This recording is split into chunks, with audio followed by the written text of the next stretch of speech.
Que Dios les bendiga y les llene de mucha paz. El día de hoy vamos a estar compartiendo una vez más una enseñanza en la palabra de Dios, procurando que todos seamos edificados y podamos cumplir lo que la palabra de Dios nos enseña, de que debemos ir creciendo mutuamente. Para mí es un privilegio poder compartir estas enseñanzas bíblicas, procurando el que cada uno de nosotros podamos crecer en ese conocimiento de la palabra de Dios que nos bendice y nos ayuda para poder enfrentar cada día los retos que tenemos como hijos de Dios. Les animo a estar muy atentos para aprender de esta enseñanza que nos va a edificar mutuamente. El tema que quiero compartir en este día lo he titulado Aprendiendo de los errores del corazón obstinado. Algunos especialistas en la materia que se refieren a el aprender de los errores dicen que es la mejor forma de aprender. Que cuando uno comete errores, esto le deja una enseñanza que luego no va a olvidar. Otros, sin embargo, hablan y dicen que es bueno cuando uno puede aprender de los errores de los demás. Sin embargo, yo quiero compartir en este día esta enseñanza de cómo podemos nosotros, como hijos de Dios, aprender de los errores, en este caso, del corazón obstinado. Y quiero comenzar con un versículo que se encuentra en el libro de Deuteronomio, en el capítulo 29, versículo 19.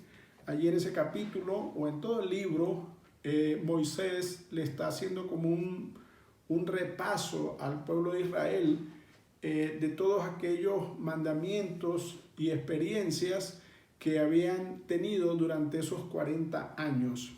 Y ya Moisés sabe que le queda poco tiempo con el pueblo de Israel y está nuevamente escribiéndolos para que el pueblo los tenga presentes. Y hay un versículo allí que es donde quiero leer, en Deuteronomio 29, 19, que dice: y suceda que al oír las palabras de esta impresión, de lo que estaba escribiendo, se congratule en su corazón pensando: tendré paz aunque siga andando en la obstinación de mi corazón, arruinando así lo regado junto con lo seco. Moisés le está escribiendo allí al pueblo de Israel y le dice que deben tener cuidado de llegar a pensar o a creer que van a tener paz, aun cuando sigan andando en la obstinación de sus corazones. Arruinando, dice esa última parte del versículo, arruinando así lo regado junto con lo seco. ¿Qué es un corazón obstinado? La Biblia se refiere al corazón obstinado como aquel que se niega a obedecer lo que Dios establece.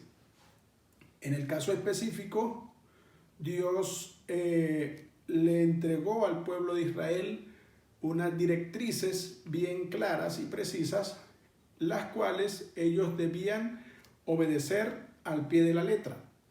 El no obedecerlas era el equivalente a tener un corazón obstinado, en este caso un corazón necio, terco, porfiado, o como lo registra gran parte de la Biblia cuando Dios se refiere a ellos como un pueblo de dura cerviz. Fíjense que allí mismo en Deuteronomio, un poco más adelante, en el capítulo 31, en el versículo 27 dice: porque yo conozco, está hablando el mismo Moisés, tus rebeliones y tu dura cerviz. He aquí estando yo aún vivo con vosotros, habéis sido rebeldes a Jehová. ¿Cuánto más después de mi muerte? Moisés le está diciendo: ustedes han sido rebeldes a Dios, aún estando vivo. ¿Cuánto más será después de mi muerte? Y el versículo anterior que leímos, el 19 del capítulo 29, allí Moisés les advierte de que no vayan a creer que van a tener paz, que van a estar seguros, que van a tener la bendición de Dios si persisten en la obstinación de sus corazones. De modo que un corazón obstinado, en este caso, es precisamente eso, rebelarse a lo que Dios establece. En la Biblia, cuando habla del corazón, en ningún momento se refiere a el órgano del hombre, sino que hace referencia a todas aquellas características o cualidades del carácter de la persona, que es lo que se conoce como el ser. En este caso, las emociones, deseos, pasiones, pensamientos, intenciones, todo esto es lo que la Biblia llama corazón. Cuando habla de corazón obstinado, entonces se refiere al ser. Cuando habla de hombres o pueblo, como le llamaba Dios al pueblo de Israel, pueblo de dura cerviz, se está refiriendo a que se oponían a lo que Dios había establecido. Específicamente, Dios se refería a que ellos se negaban a cumplir lo que Él les había establecido. Dios en ningún momento procura el obligar al hombre a que haga lo que Él quiere. La Biblia en ningún momento está presentando al hombre algo obligado para que lo haga. Sencillamente, una vez que el hombre desea y decide obedecer a Dios, debe hacerlo o debemos hacerlo según lo que Él ha establecido y no según nuestro parecer. Entonces, querer hacerlo según nuestro parecer fue lo que le pasó al pueblo de Israel. Ellos querían servir a Dios a su manera y por eso Dios los llamaba duros de cerviz o tercos, en este caso, o de un corazón obstinado. Notemos que en el libro de Éxodos, en el capítulo 32, los primeros 9 versículos, encontramos ese pasaje cuando Moisés subió al monte delante de Dios y duró 40 días. Dice allí, ese pasaje de Éxodos, dice: pero como el pueblo vio que Moisés tardaba en bajar del monte, se reunió el pueblo alrededor de Aarón y le dijeron: levántate, haznos dioses que vayan delante de nosotros, porque este Moisés, el varón que nos sacó de la tierra de Egipto, no sabemos qué le ha acontecido. Allí el pueblo le pidió a Aarón que le construyera dioses que fueran delante de ellos. En este caso, cuando el pueblo de Israel le pide a Aarón que le hiciera dioses, en ningún momento está queriendo decir que estos tomarían estos dioses a los que ellos estaban haciendo referencia, tomarían el lugar de Dios, sino que ellos necesitaban un objeto visible y tangible para que los guiara o para seguirlo. Ellos olvidaron rápidamente lo que Dios les había dicho o en lo que Dios les había advertido que debían cuidarse. Allí mismo en Éxodos, en el capítulo 20, versículo 23, dice: no haréis de mí dioses de plata, ni os fabricaréis dioses de oro. Cuando Moisés demoró los 40 días en el desierto y el pueblo le pidió a Aarón que le construyera o le fabricara dioses para que fueran delante de ellos y los llevara, allí dice la historia en esos versículos del capítulo 32 de Éxodos, dice que ellos tomaron las prendas y las fundieron y hicieron o moldearon un becerro. Y luego que esto aconteció, dice que ellos comenzaron a bailar y a cantar. Ellos pensaban que estaban adorando al Dios verdadero. Notemos algo interesante. Ellos, cuando danzaban o bailaban y cantaban, en ningún momento pensaban que lo estaban haciendo para ese becerro de oro que habían fundido. Ellos pensaban y tenían dentro de sí la idea que lo hacían para Dios. Algo que Dios les había advertido que no debían hacer. Entonces allí ese becerro, que inicialmente no representaba, según el pueblo de Israel, un riesgo para la comunión entre el pueblo y Dios, terminó por arruinar esa comunión del pueblo de Israel con Dios. ¿Dónde realmente está el error del pueblo? No en el becerro, sino en el confiar en el becerro. El pueblo debía tener su confianza, su esperanza solamente en Dios. Sin embargo, cuando el pueblo empezó a bailar y a cantar, dice el versículo 7, entonces Jehová dijo a Moisés: anda, desciende, porque tu pueblo que sacaste de la tierra de Egipto se ha corrompido. El versículo 8 del mismo capítulo 32 de Éxodo dice: pronto se han apartado del camino que yo les ordené, se han hecho un becerro de fundición, se han postrado ante él y le han ofrecido sacrificio. Han dicho: estos son tus dioses, oh Israel, que te sacaron de la tierra de Egipto.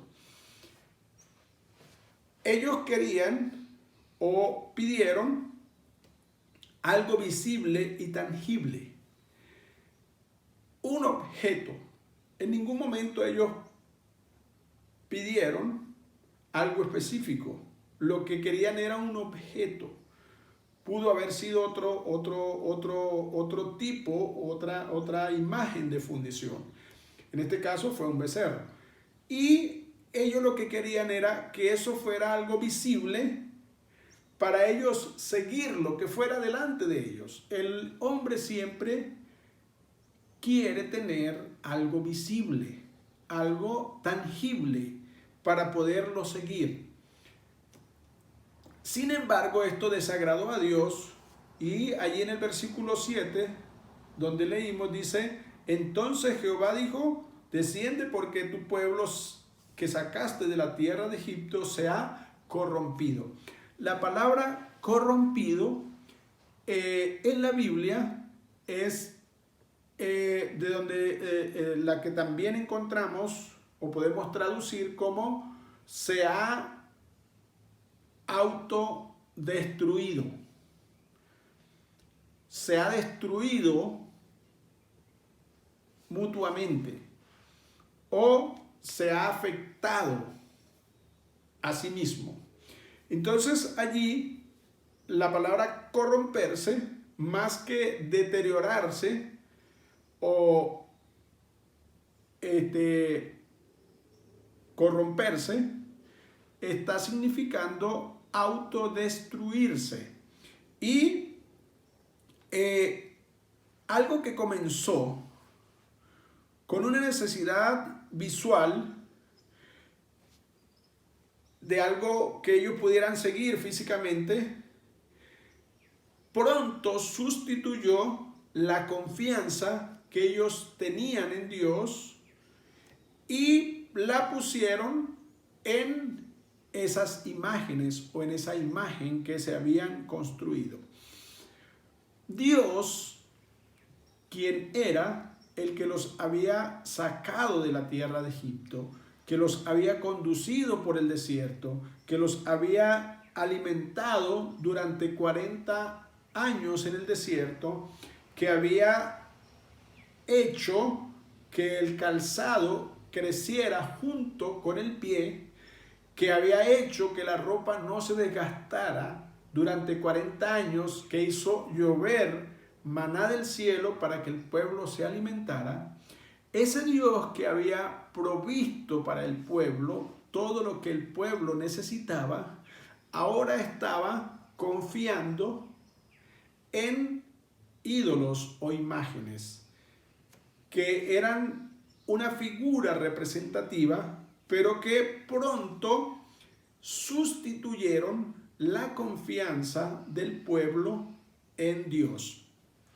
Por eso el tema del día de hoy, aprendiendo de los errores del corazón obstinado o del corazón terco o del corazón de dura cerviz.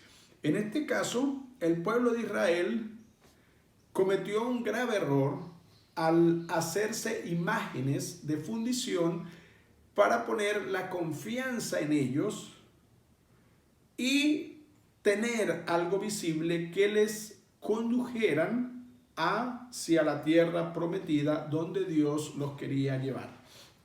Vamos a ir al libro de Jeremías, en el capítulo 44, de los versículos 15 al 19, donde encontramos una declaración muy importante de cuánto había calado en el corazón del pueblo de Israel esa confianza en las imágenes, en los dioses de fundición o de talla, que allí el mismo pueblo expone verbalmente la confianza que tienen en esos dioses o en esas imágenes.